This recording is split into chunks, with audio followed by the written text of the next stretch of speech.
신안산선이 이렇게 내려오면서 이제는 광명과 시외 강산에서 여의도 접근까지 20-30분 만에 가는 이런 엄청난 획기적인 그야말로 시간을 절약하는 언제 개통이야? 25년이에요. 그러니까 2년밖에 안 남았어요. 자, 그다음에 우리가 지금 와 있는 곳이 있습니다. 판교, 분당, 자 여기 판교. 자, 판교에서는 지금 경강선이 가고 있습니다. 경강선이 가고 있잖아요. 그래서 광주, 이천, 여주 통해서 원주까지 지금 연장 공사하고 있지 않습니까? 원주에 도착하면 엄청난 접근성이 개선됩니다. 어디 강릉까지.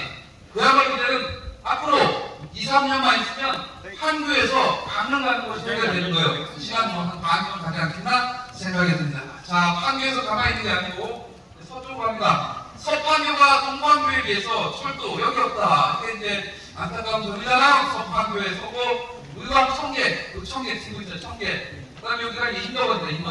인덕원 다음에 광명역. 그래서 월고까지. 월고에서 지금 인천시에서는 이걸 인천역까지 연결해달라. 안 그러면 이제 갈아타야 되니까 수인선으로 갈아타서 인천 송도까지.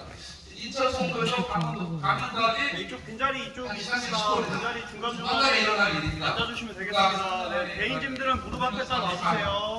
이런 시간까지 여기서 돌아가게 된다. 한번 참고하시면 될 것 같고, 아까 이제 하남 교사시 도시를 살리기 위해서 여기가 오금역인데 오금역에서 다음 역이 하남 가밀이에요. 하남 가밀지구, 가밀지구 한정거장이기 때문에 그게 개통되는 순간 교산도 교산이지만 결국은 하남 가밀이 송파구로 편입되는 시절이다 이렇게 보시면 되겠네요.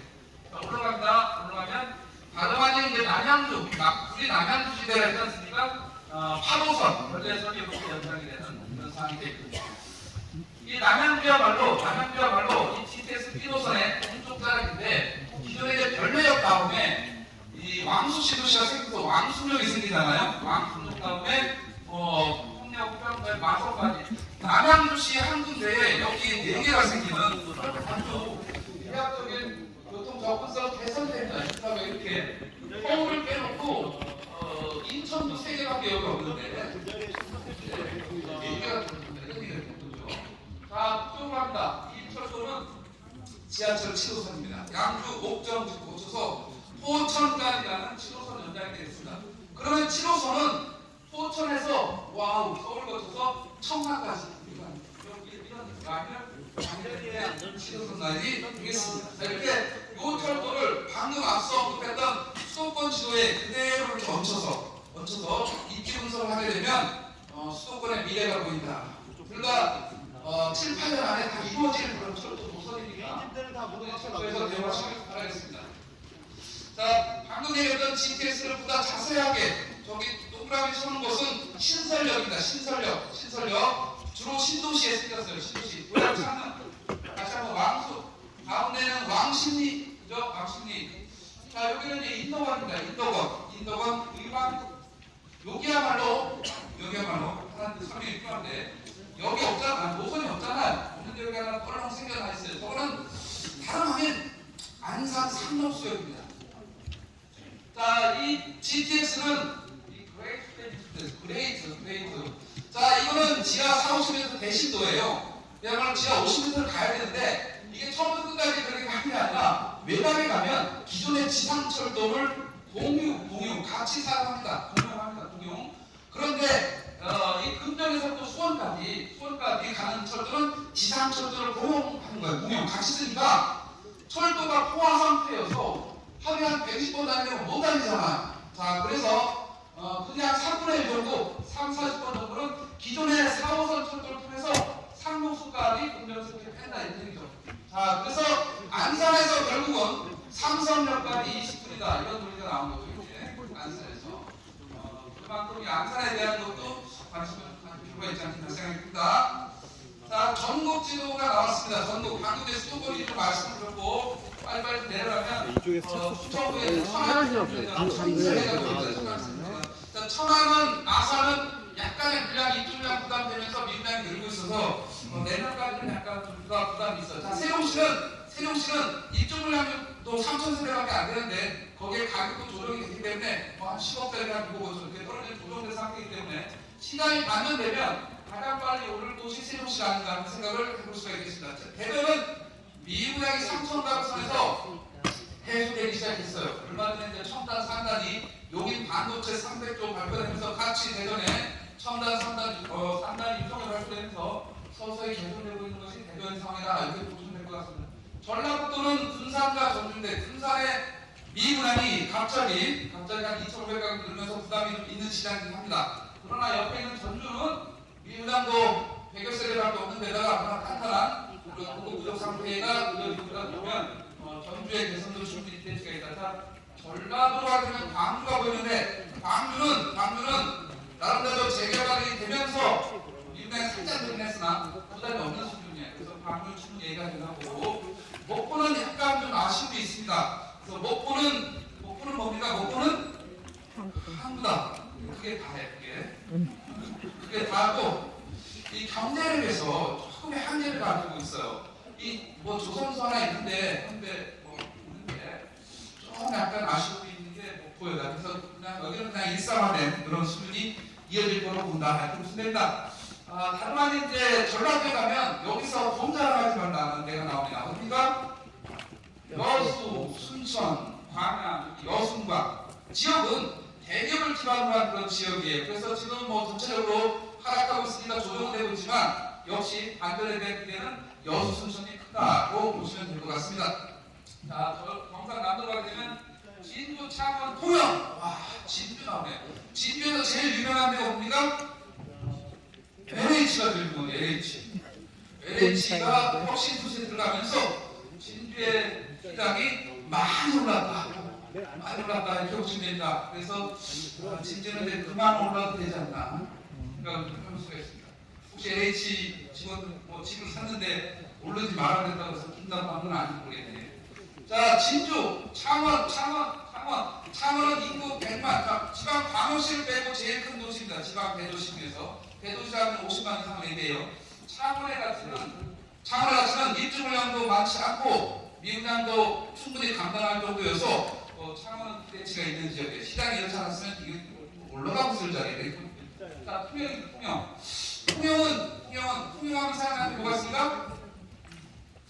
뭐라고요? 풀자 들어가는 거요? 그거는 전통이 30년밖에 안 돼요. 자, 그러면 한산도 이순신 장군을 생각하셔야죠. 경건하게. 조금 있으면 한 열흘만 더 있으면 이순신 장군 탄신을 하니까 4월 한 28일요. 통영하면 이순신 장군. 자, 앞으로 이순신 장군의 이 실크로드가 이 남해안에 마련될 거로 예상됩니다. 그만큼 이쪽 지역의 기대치는 확연히 커지고 있다. 자, 무슨 얘기냐면 이제는 다구의 시대가 열리거든요. 시간이 많지 않기 때문에 잠깐만 생각하고. 자, 부산에 가시면 꼭 돌아볼 때가 있습니다. 돌아와요. 부산항해를 꼭 짚어서 부산을 짚어주셔야 됩니다. 부산역에 보면 바로 뒤쪽에 부산 북한 대개발, 복잡하고 그냥 부산항 개발 이 집중적으로 진행되고 있기 때문에 꼭 관심 가져서 보시기 바랍니다. 지금 시장에서 제일 안 좋은 시장은 미국이나 이런 측면에서 대구와 포항이 되겠어요. 대구와 포항. 여기는 말씀드린 대로 이거 앉을 수 있을까요? 말씀하세요. 있어. 2년 정도는 뒤에 보입니다. 한가로 이제 경상북도의 북쪽에는 인구 10만 평짜리 도시들이 다소 처리되어 있다. 그다음에 청주도 나오고 나서나 청주는 충분히 기대치가 있어요. 역시 여수 이쪽 순천 마찬가지로 대기업 기반의 그런 도시이기 때문에. 자, 강원도 가게 되면 현재 작년까지는 충원시대였어요. 순천은 종전에는 당연히 이제 속초하는 강릉시대죠. 이게 다시 충원시대가 마무리되면서 이쪽 동해안시대로 들어간다 이렇게 보시면 됩니다. 제주도는 바짝 18년 정점 떨어져서 30도 떨어져서 진짜 이렇게 보시면 됩니다. 제주도 이렇게 먼저 바깥으로 돌아왔는데 하나만 더 짚으면 방금 얘기한 대로 일단 2030년까지는 남해안 다구의 시대가 열린다. 중에서 꼭 이 다구에 주목하시기 바랍니다. 왜 그러냐면 철도가 남한 남쪽으로 아까 목포 얘기했지 않습니까? 목포 가는 철도 비내리는 호남선, 그 다음에 익산에서 여수까지 전라선 다시 신설됩니다. 인천에서 이제 다시 어떻게 LH를 살기 힘들었다나 진주, 통영 거대 가는 남부 내륙고속철도, 자, 송주, 합천, 진주 거쳐서 청양 거제까지 가는 자, 2선입니다. 2선. 이쪽에 경부선을 동서로 연결합니다. 부산에서 이제는 목포까지, 부산에서 광주까지 이렇게 연결됩니다. 그 다음에 이제 뭐가 되는 거냐면 다시 돌아와서 섬과 섬 사이가 연결됩니다. 섬과 섬 사이.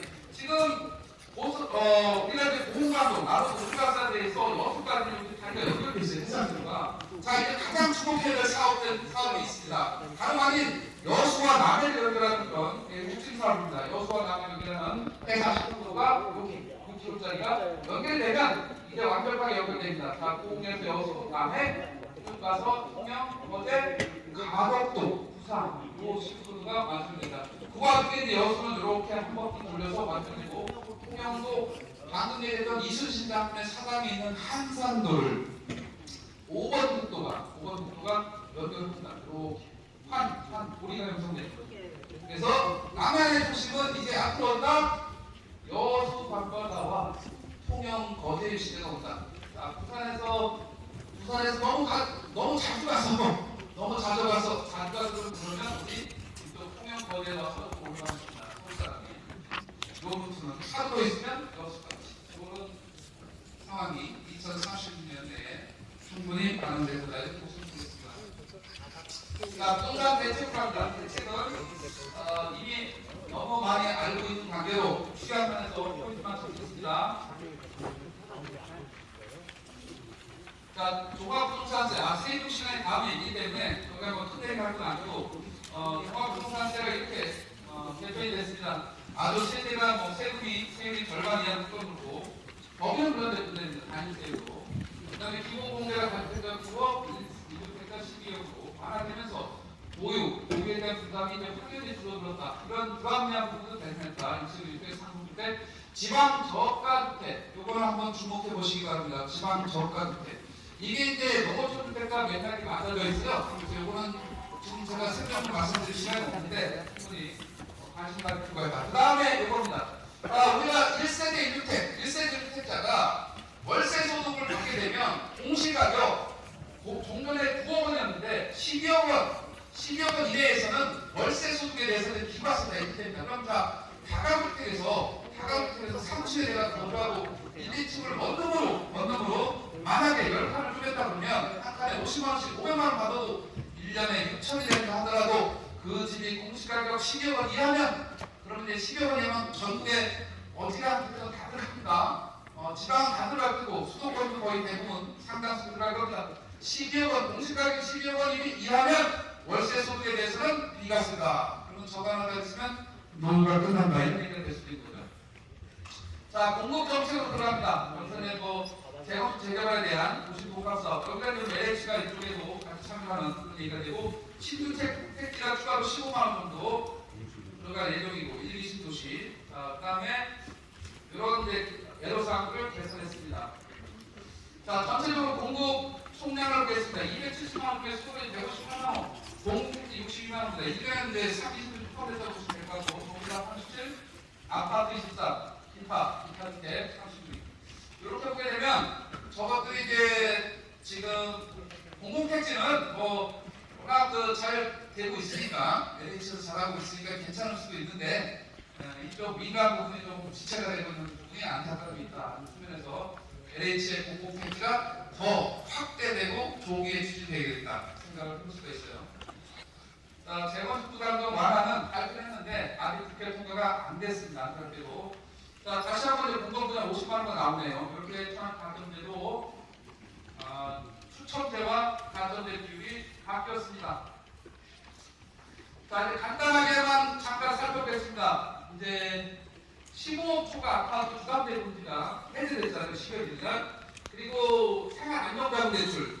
주택을 구입할 때 잔금 등기 이전하고 3년 이내 받으면 구입자금 정도가 되는데 3년이 지나면 생활안정자금 정도예요. 이때는 이제 2억 원까지, 원래는 1억이었잖아요. 2억 원까지 가능했었는데 대출을. 그게 폐지됐어요. 그러니까 이제 구입에도 받을 수 있다는 거예요. 예, 그래서 충분히 의미 있게 개선이 됐습니다. 안전진단 개선되면서 이거는 이제 실시가 됐잖아요. 목동이 통과되고, 목동 대구들이 통과되고, 올림픽 서울순 아파트가 한 달여 전에 통과했고, 그죠? 그래서 이런 식이었거나, 요거 점수만 살짝 보면, 이렇게 30, 30 바꿔서 55점 추가니까 56점 이상은 재건축 불가, 55점 이하로 맞아야 재건축이 가능하다. 이렇게 보시면 되겠습니다. 자, 여기서 이제 우리가 일상대책 계속 나오잖아요. 일상대책. 뭐 사실 별게 아니라 국토부의 업무 계획이에요. 국토부의 업무 계획인데 살펴보고 가겠습니다. 강남, 서초, 송파, 용산 4개만 규제지역으로 남았어요. 규제지역을 바꾸면 투기발지구, 조정대상 지역, 분양가 상한제 지역, 투기지역까지 4개 다 4군데만 있는 거예요. 그러다 보니 나머지는 다 여기에 해당된 것들이 사라졌다. 대표적으로 조정대상 지역에 부과된 대표적인 제도가 뭐예요? 양도세 중과 없었다. 물론 조정대상 지역 해제 지역만 그렇다는 거죠. 자, 그다음에 또 하나 특이할 만한 아주 우리가 이 분양시장에서 주목해야 될 규제가 전매 제한 완화가 되겠습니다. 수도권에서는 공공택지와 규제지역을 하면 내분되는 3년 이틀 때까지 안 된다는 거예요. 전매가. 그렇지만 과밀협대법은 1년, 그게 6개월이에요. 자, 그러면 서울에서 규제지역 내분대가 아닌 나머지 지역은 전매 제한 기간이 얼마예요? 1년이 되는데 1년. 과밀협대법은 그런 것까지가요. 자, 그래서 우리가 작년 12월에 서울에서 제일 유명했던 전국에서 유명했던 청약이 있었습니다. 단지가 둔촌주공아파트. 작년 12월에 분양했잖아요. 그러면 어떻게 되는 거예요? 올해 1년이니까 올해 12월이 지나면 전매가 가능하다. 그런 얘기가 된 거죠. 그죠? 네. 그거는 6개월. 네, 정도죠. 자, 그 다음에 이제 지방에 가게 되면 공공택지 규제죠. 1년 지방에 없잖아요. 없으니까. 광역시 6개월 구획 폐지. 아, 대단하다. 광역시 6개월 구획 폐지. 그러면 아무리 큰 지방 대도시, 아까 창원 100만 명이라고 바로 분양 계약을 하자마자 전매가 가능하다. 이런 얘기가 된 거죠. 그래서 분양의 2차 시장이 형성됐다고 보시면 됩니다. 이게 물론 이제 분양 시장이 다소 이분양도 이런 것 때문에 정체되어 있지만 이런 전매 시장이 이거 이미 실시되고 있는 겁니다. 이거는 실시되고 있습니다. 이렇게 좀 된다. 그 다음에 중공대출 분양가가 12억 원 추가해도 이런 중공대출이 가능한 예상까지 개선됐다 보시면 되겠습니다. 자, 종합부동산세 세율은 참고로 이게 확정된 거니까 보시면 되는데 우리가 착각하지 않아야 되는 것이 3주택 이상이어도 과표가 12억 원 이하면 1주택, 2주택하고 똑같아요. 예, 일반적으로 1%라는 거예요. 그래서 과표는 어떻게 이제 계산합니까? 과표 세무사가 당연히 한다고 했는데 자꾸 세무를 얘기하는 거네. 시간도 없는데, 그죠? 예. 일단 간단하게 얘기하면 만약에 집을 세 채 가지고 있는데 28억이다라고 생각하면 28억에서 과표를 만들려면 뭘 빼야 되냐면 먼저 기본 공제를 빼야 돼요. 그러면 이제 집이 세 채라고 하면 단택이니까 9억을 빼야 되잖아요. 그럼 10억이 되고요. 자, 10억에서 다시 한번 뭘 빼줘야 돼요? 그런데 계산 가지고 못 빼야 되지만 공정시간 가입비율 작년에 60%였잖아요. 60에서 100%까지 늘어나는 건데 전 정부에서 80에서 100%까지 갔다가 다시 60으로 작년에 적용했잖아요. 자, 그러면 19에다가 60%를 곱하면 11억 4천. 그래서 과표가 11억 4천이니까 물론 이제 공정시간 가입비율 아직 확정이 안 됐습니다. 60% 할지 80% 할지 60%로 하게 되면 28억까지도 1%짜리로 낸다. 이런 얘기가 됩니다. 참고로 생각하시면 될 것 같습니다. 자, 이제 수급입니다. 기본으로 가서 우리가 가장 챙겨야 될 수요의 측면에서는 이제 인구의 변화 중요합니다. 그러나 다시 한번 강조하지만 이 수도권에서만큼은 서울에서 인구가 감소하면 인천에서 늘어나고 경기도에서 늘어난다라는 측면에서 이 수도권을 꼭 이해하셔야 됩니다. 그 다음에 이제 아까 잠깐 얘기했습니다만 세도시 인구는 계속 늘어나고 있어요. 뭐 34, 35, 36만 이것도 한번 보시면 될 것 같고. 자, 인구는 그러나 저렇게 막연하게 전국 인구를 얘기한다든가 아니면 시도 이런 것은 지역시장 분석할 때 정교함이 떨어져요. 그래서 시군구별로 체계적으로 아주 체계화된 분석을 적용해야 데이터로서의 통계로서의 의미가 있다. 자, 그래서 인구보다는 보다 적합한 그런 수요 분석은 가구를 중심으로 해서 대응을 해야 됩니다. 자, 가구는 주택의 단위예요. 우리가 1가구일 때 1가구 3대 1을 가구를 기준으로 얘기하잖아요. 자, 근데 가구는 계속해서 이렇게 늘어나고 있어요. 특히 1인 가구가 이 오렌지색인데 이렇게 늘어나고 있고, 자, 2인 가구가 회색이에요. 회색. 이렇게 늘어나지 않습니까? 3인 가구는 노란색. 거의 뭐 그냥 수평이니까 거의 그대로라고 보게 되면 4인 이상 가구, 당연히 4인 이상 가구가 이 파란색 이렇게 감소한다. 보게 되면 우리나라 전체 가구의 1, 2인 가구가 차지하는 비율은 64.2%, 이게 조만간에 70% 되지 않겠나 이상입니다. 그러면 우리의 가구는 70%가 1, 2인 가구니까 이 수요가 1, 2인 가구가 이제 이렇게 되다 보니까 결국 공급도 중소형의 그런 집중적인 공급을 통해서 이 수요에 대응하는 그런 전략이 필요하지 않겠나 이상을 해볼 수가 있어요. 자, 가구는 인구가 설령 조금 줄더라도 가구는 계속 늘어납니다. 어디? 전국적으로. 언제까지? 2040년까지. 제 얘기가 아니라 통계청 얘기예요. 그런 차원에서 이 수요 변화에 잘 분석하고 배우게 됩니다. 자, 서울에서 왜 아파트가 필요한가를 말씀드리겠습니다. 서울의 집이 대략 300만 채인데, 서울의 집 300만 채인데, 아파트가 그 차지하는 비율은 58.3%에 불과하고 연립가스대가 30%가 돼요. 자, 그래서 이 58.3%는 전국 61.3%에 비해서도 4%포인트가 낮아요. 그만큼 서울의 아파트가 이 광역시급하고 비교가 되면 광역시가 거의 다 70% 정도예요. 그래서 서울의 아파트 비중은 지나치게 낮다. 왜? 지난 10년간 개발이 거의 안 됐다. 이렇게 보시면 됩니다. 재개발을 통해서 서울에서 공급하는 게 80%인데 결국 재건축 재개발이 지난 10년간 거의 안 됐다는 거죠. 그만큼 이 서울의 아파트 공급 부족은 이제 향후 10년간 아파트 공급 시대를 맞이해야 돼요. 그만큼 한 70% 정도까지 올라가야 되는 이력을 보게 되면 서울의 아파트 공급은 지속돼야 된다. 이렇게 보시면 될 것 같습니다. 그래야 새 아파트가 나타나면 새 아파트에 집중력 몰리는 이런 집중 현상이 나타나잖아요. 그렇지 않습니까?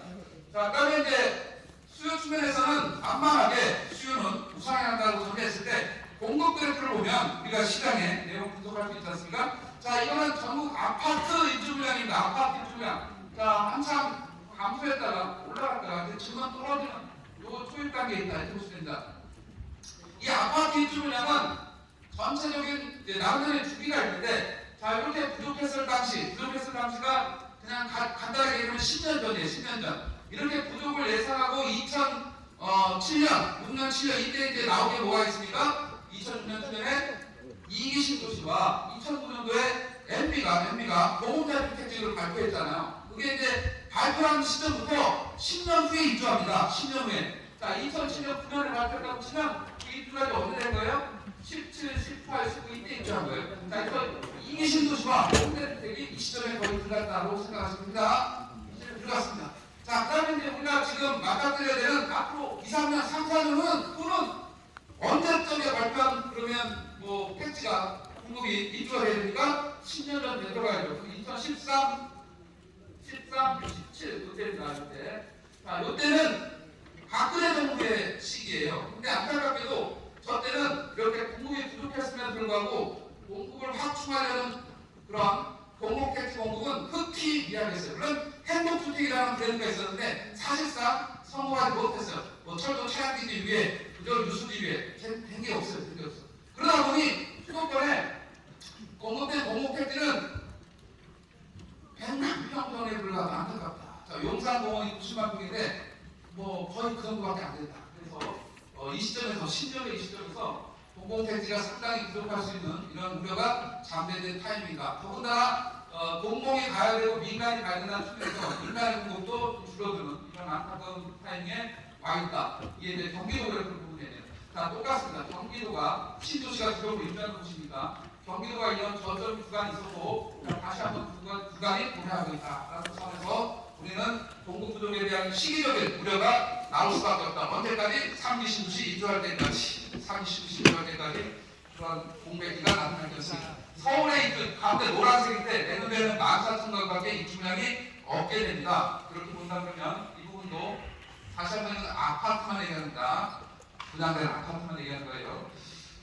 그래서 이 부분의 공백기가 우려된다. 인천도 마찬가지 송도와 법단이 끝나면서 이렇게 줄어드는 이런 모양새가 나타나는 구간. 다시 한번 얘기하면 이 구간이 다시 한번 도래합니다. 10년 후에 이 구간이. 자, 이때는 시장이 침체하고 하우스푸어 시절이에요. 그래서 공급이 입주 물량이 적어도 매매 가격은 올라가지 않는 경기 침체 상황입니까? 그런 상황이 됐습니다. 그런데 이제 무슨 일이 있었어요? 이때 대신 뭐 올라갔어요? 전세 가격이 급등되죠. 전세 가격이 막 공허해지죠. 2009년, 12년, 13년 전세 가격이 급등됐어요. 그죠? 네, 기억나십니까? 10년 전의 상황이. 자, 그래서 다시 한번 지금의 타이밍도 앞으로 상승하는 다른 다시 한번 이 공매기가 오를 가능성이 높은데 이때도 다시 한번 두 가지 얘기해 볼 수가 있어요. 시장이 침체해서 가면 매매가 공급이 좀 없더라도 매매가 그렇게 가격이 안 오를 수 있는 개연성. 다만 이제 전세 가격이 올라갈 확률이 높죠. 자, 다른 하나는 시장이 조금 회복되는 상황이 된다 그러면 전세 가격 상승과 더불어서 안타깝게도 매매 가격 상승에 대한 그런 압박도 커질 수 있는 우려가 있는 이런 타이밍이 오고 있다. 이렇게 보시면 될 것 같습니다. 자, 이런 경기도를 또 시군별로 나눠놨는데 다 보기 그렇고. 자, 대구가 언제까지 특히할 거냐? 또 보게 되면 이 입주 물량만 가지고 보게 되면 대구는 올해가 2007년부터 역대 제일 높은 입주 물량을 가지고 있어요. 그래서 대구는 언제까지 회복이 될 거다? 내년 후년 정도, 25년 정도의 만가구 정도는 살아날 가능성이 있다는 생각을. 세종시는 3,000가구대 입주 물량이에요. 그러니까 좀 전에 뭐 14,000, 11,000 이런 9,000가구 이런 거에 비해서 한 3분의 1 정도 나왔어요. 입주 물량이. 그래서 세종시의 반전은 기대치가 있어요. 수급면에서 보게 되면. 자, 입주 물량만 가지고 공급을 분석하기 어려워요. 뭐가 있어야 되냐면 미분양에 대한 것도 판단해봐야 돼요. 미분양 아파트. 자, 우리가 2월달 기준으로 75,000가구예요. 자, 그런데 저 75,000가구 총량만 가지고 자꾸 쓰다 보면 뭔가 약간 지표력이 떨어져요. 왜? 지역, 아까 얘기했듯이 공급은, 수요는 지역별로 세분화해서 대응해야 돼요. 그런 차원에서 민당 75,000가구는 총량만 가지고 그냥 얘기하면 이런 결과가 돼요. 75,000가구? 그래 한번 보자.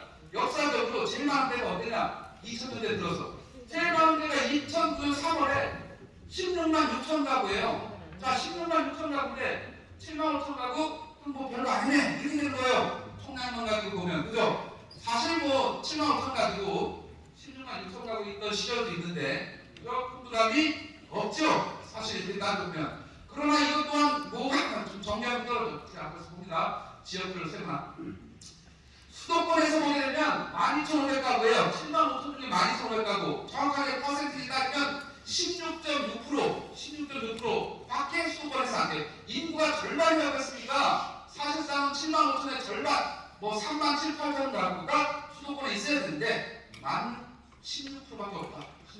자, 그런 차원에서 보면 수도권의 미분양은 부담이 아니라 거의 무리가 없다로 결론낼 수가 있겠어요. 그러면 어디에 문제냐? 그런데 지방의 문제인 거죠. 결국은 어디? 지방의 문제예요. 자, 그래서 시군구로 나눠서 제가 이거를 작성해 봤습니다. 보시게 되면 다시 한번 서울 다시 한번 체크해 봅니다. 서울 2099. 그런데 약간 우아한 게 있어요. 강동구가 1156가구예요. 무슨 일이 이런 질문을 할 수 있잖아요. 근데 이제 시차예요. 시차. 이 데이터 기준은 2월 말이잖아요. 2월 말. 2월 말인데 강동구에 둔촌중학교가 899가구가 3월 8일날 무수인 청약을 해서 완판됐다는 얘기를 접하잖아요. 그러면 어떻게? 이 1156에서 899, 900가구 빼야죠. 900가구. 그죠? 예, 그렇습니다. 그래서 서울의 민당은 다시 부담이 거의 없다로 결론 내겠습니다. 그 다음에 이제 다시 한번 인천은 3,154인데 중구는 인천의 중구는 영종도예요. 영종도. 919, 연수가 송도인데 송도 469. 그래서 인천도 사실상 부담이 없습니다. 경기도 가보겠습니다. 경기도는 7,288인데 평택이 1,176, 양주시 1,157, 안성 1,014. 자, 경기도는 다시 한번 인구가 1,360만 명이에요. 1,360만 명. 그런 걸 고려하게 되면 1,360만이라는 걸 고려하게 되면 경기도의 민주당은 없어서 나라가 지금이다. 이런 표현을 써도 될 정도입니다. 왜 그렇습니까? 대구 한 군데가 거의 14,000가구잖아요. 대구 한 군데가. 경기도는 다시 한번 7,288구. 그죠? 거의 2배잖아요. 대구 한 군데에서. 경기도에. 다시 한번 포항도 거의 6,000가구 가까이 되잖아요. 이런 걸 고려할 때 이 수도권에서는 민주당은 무리가 없다입니다. 그래서 과거의 7만 5천이라는 포스가 전국에 걸쳐서 다 압박을 가져야 될 일은 없습니다. 특히 수도권은 민당부담에서 자유롭다라는 표현을 써도 무난합니다. 무리가 없습니다. 그래서 주택에 대한 인가가 가구, 1, 2가구 구식으로 가야 되고 재건주택을 병행해야 실질적인 효과가 있다. 지금 이제 3기 신도시 포함해서 지도가 되겠습니다. 자, 3기 신도시가 이제 미래 수도권의 물량을 이렇게 나타낸 거라고 볼 수가 있는데 수도권이 3기 신도시를 통해서 충분히 공급이 되면 우리나라 아니 수도권이 10년 후에 공급이 넘쳐서 수도권 주택장 안정에 기여할 것이냐. 결론은 3기 신도시 물량으로 부족하다입니다.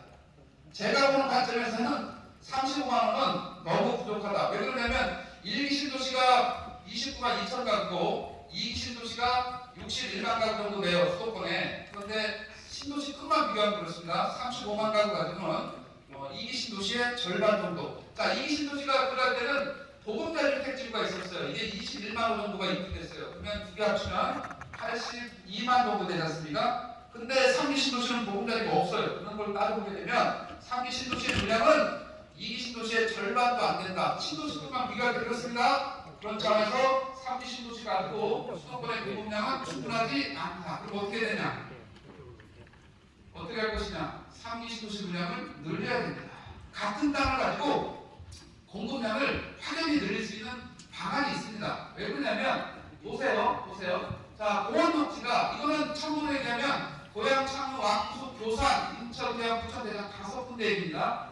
공원 녹지 면적이 도시 전체 면적의 3분의 1로 이렇게 면적이 할당이 되어 있는데 과거이 높습니다. 녹지가 자 우리가 여기 와 있는 분당은 녹지율이 19%에 불과해요. 근데 여기서 분당에서 녹지가 부족해서 쾌적하지 않다. 이런 느끼는 분이 있습니까? 없지요 당연히.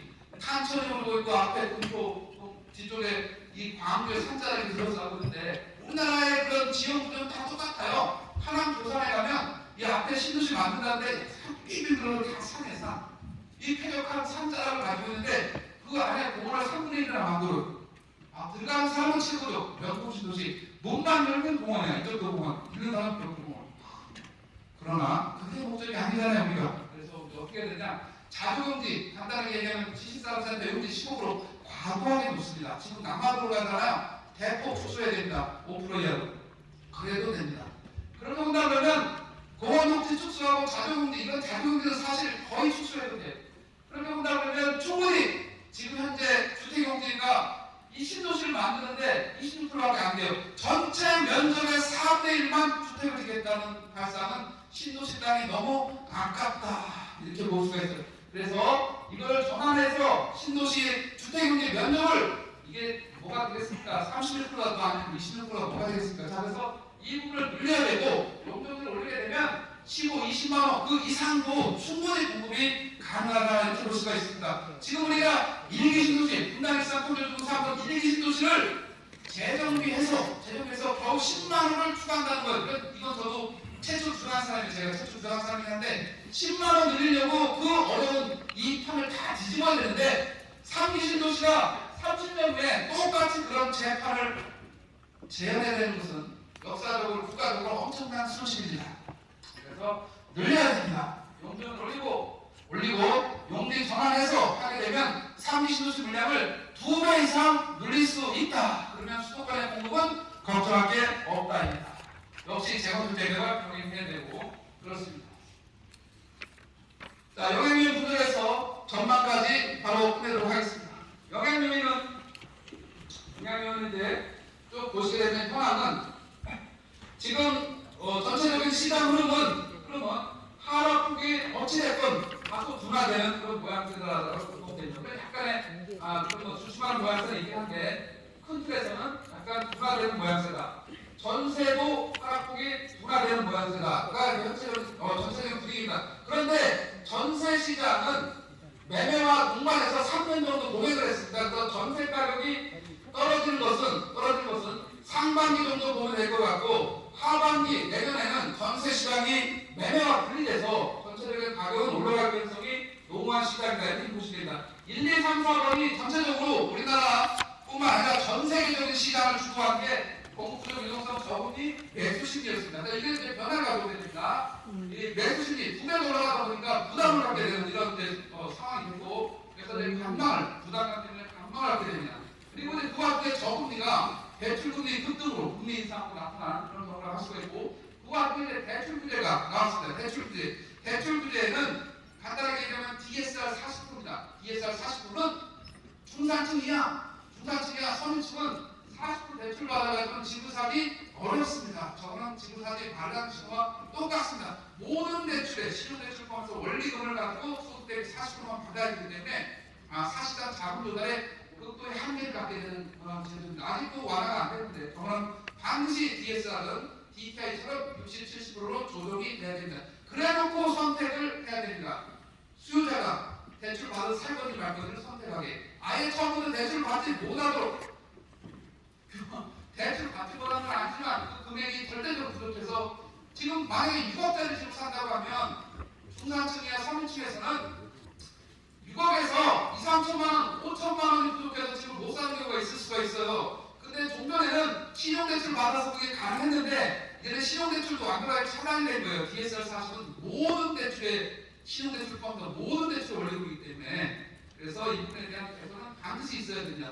자, 그 앞에 살펴보겠습니다. 단기 부담감은 5억짜리가 10억이 됐는데 10억짜리가 지금은 7, 8억으로 떨어졌다. 그러면서 이제 금액이 그렇게 나와 있었잖아요. 그만큼 완화된 것으로 또 한번 바뀌었다. 자, 대출 금리는 이제 3%대 후반에서 5%대까지 지금 신규 금리가 낮춰지고 있지 않습니까? 대출 금리는 아까 얘기했던 주변 머리들은 이제 좀 완화되는 그런 모양새라고 보게 되면 이 부분의 변화, 하락요인의 변화도 지금 이제 서서히 진행되고 있다는 측면에서 예상을 볼 수가 있습니다. 그럼 다시 한번 대출 금리는 앞으로 거의 이제는 이제 하락 방향으로 갈 가능성이 있지 않겠나 예상을 해볼 수가 있겠습니다. 물론 당장 5월달에 미국발 금리 인상이 있게 되면 우리도 한 번 정도는 기준금리를 따라서 올릴 수가 있겠는데 사실상 그게 마지막이 아닌가 하는 생각을 해볼 수가 있는 그런 시장 상황이라고 할 수 있겠습니다. 자, 그렇게 해서 시장 자체는 이제는 하락 요인도 다소 양상이 다소 이제는 좀 완화되는 그런 모양새로 가지 않겠나 예상을 볼 수가 있습니다. 자, 그러면 마지막에 하나 관건은 경제 침체입니다. 시장이 경제 침체로 들 것이냐 아니냐. 물론 지금 이 순간도 경제 침체입니다. 물론 이제 그 하락폭이 경제 침체의 그 폭이 얕을 거냐 깊을 거냐에 따라서 그 이후 시장이 좌우될 걸로 예상되기 때문에 이에 따른 것은 우리가 좀 더 주목을 해봐야 될 거가 있지 않겠나 생각이 듭니다. 자, 대출금리 잠깐만 살펴보면 이제 이미 한국은행 발표가 이렇게 꺾여 있는 상태고 이 대출금리의 영향은 아직까지는 연체율이 1월 기준입니다만 주담대 같은 경우는 0.18에 불과합니다.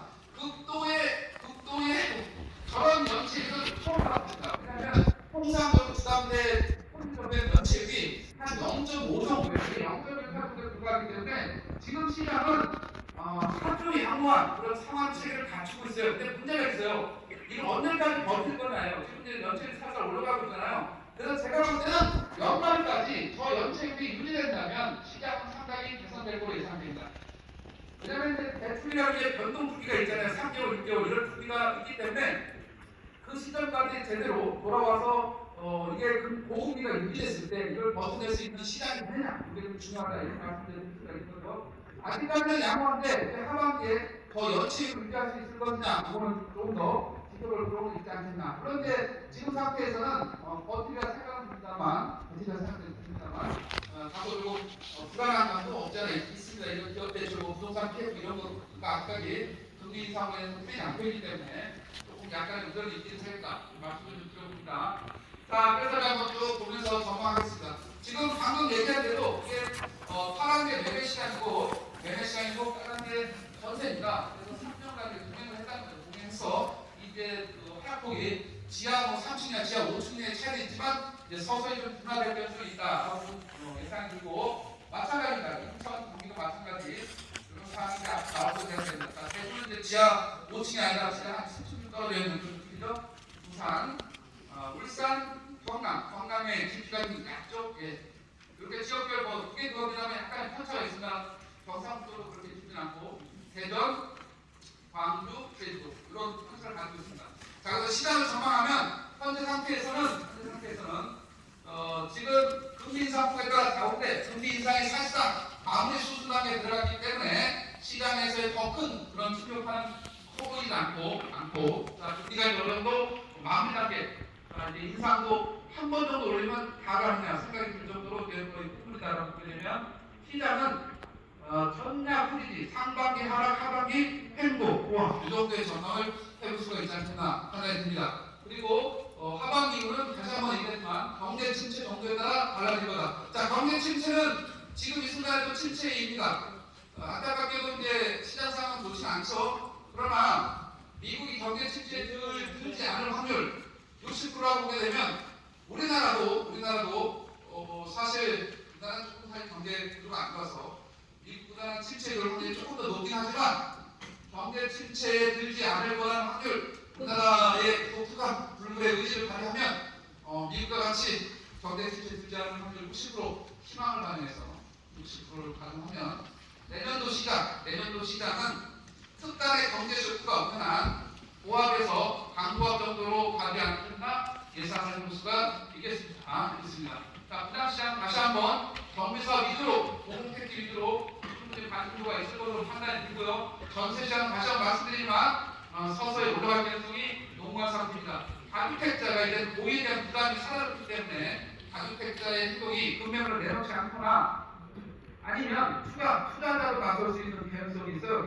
다주택자가. 그래서 그들을 막기 위해서 취득세, 중과세 완화는 하지 말아야 돼요. 그들을 차단하기 위해서. 이게 투자자로 변신하면 곤란해지잖아. 실수요자, 무주택자가 먼저 집을 사야 되는데 그런 상황에서 대응해 볼 필요가 있다. 정리합니다. 주택가격의 저점은 어딘가? 저점은 1차 상반기라고 했습니다. 그러면 사실 이제 상반기는 1, 2월달 연초를 얘기한 것이기도 해요. 금매물을 사야 된다는 타이밍에서 말씀드린 건데 이제 이미 지나간 얘기고 2차는 방금 얘기했던 하반기에 어느 정도 행보에서 상황을 보게 되면 충분히 검토는 가능하지 않겠나 생각이 듭니다. 그런 지역적으로 갑니다. 그리고 이걸 좀 말씀드렸고 금리 인상도 이제 말씀드렸는데 다시 말씀드리면 금리는 이제는 시장 금리가 먼저 떨어졌어요. 시장 금리가 은행별 대출 금리가 3%대 후반에서 5%대까지 낮아졌기 때문에 정책 금리, 기준 금리가 따라서 일정을 유지하다가 낮춰지거나 이런 상황으로 금리가 전망이 된다라는 선에서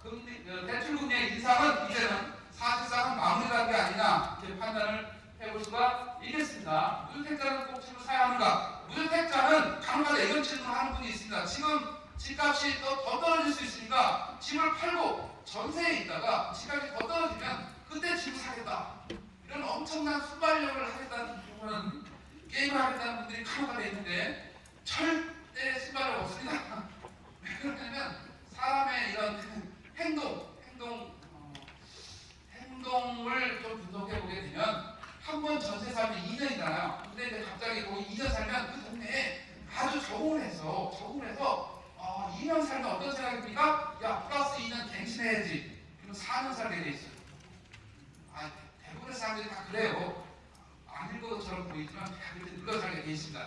그 와중에 집값은 만약에 올라간다고 치면 추격 매수가 안 됩니다. 자, 그럼 지금 무주택자, 내년 1주택자가 해야 될 행동은 1주택자는 싸게 판 만큼 싸게 산다는 논리를 꼭 지역 갈아타기, 평수 늘리기로 전략을 가져가야 되고요. 무주택자는 적정 가격이 하락한 금매물이나 이런 것은 지금 상태에서는 충분히 관심을 주면서 관망하면서 시장의 타임상 대출 조달이 가능하고 상한 능력이 된다면 매수를 가는 게 적절하지 않겠나 생각을 해볼 수가 있겠습니다. 다시 한번 전세는 하반기 내년으로 볼수록 다소 좀 올라갈 확률이 높은 그런 시장 상황이다. 이렇게 말씀드릴 수가 있겠습니다. 전체적으로 이렇게 해서 아직도 3분이 남았네. 이렇게 빨리 끝난 적이 없는데 이거 이렇게 시간이 남을 수가 있네요.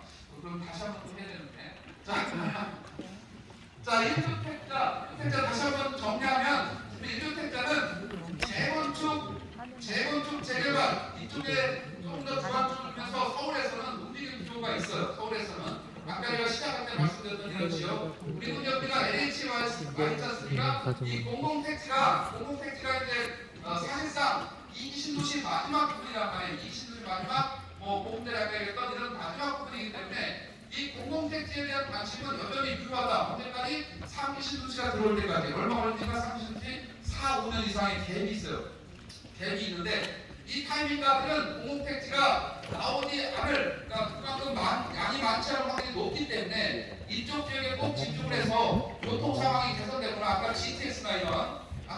옥경부터 이게 내려오게 되면 20분밖에 안 걸리네, 삼성역까지.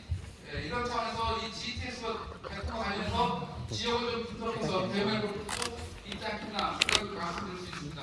다주택자는 뭐 우리가 여기서 언급할 건 아니지만 다주택자는 제발 참아달라 표현을 할 수가 있어요. 왜냐 1주택자가 좀 사야 되고 5주택자가 사야 되니까 다주택자는 그래서 그걸 제어하는 게 뭐예요? 취득세 중과를 완화하지 말라 하더라도 나중에 하자. 이거는 좀 정책적인 제안을 계속 주장하고 있는 중입니다. 그렇게 해서 전체적인 강의를 끝났죠? 강의를 이렇게 시간이 정확할 수가 2시 50분 아주 정확하지 않습니까? 마치도록 하겠습니다. 고맙습니다. 박수 교수님께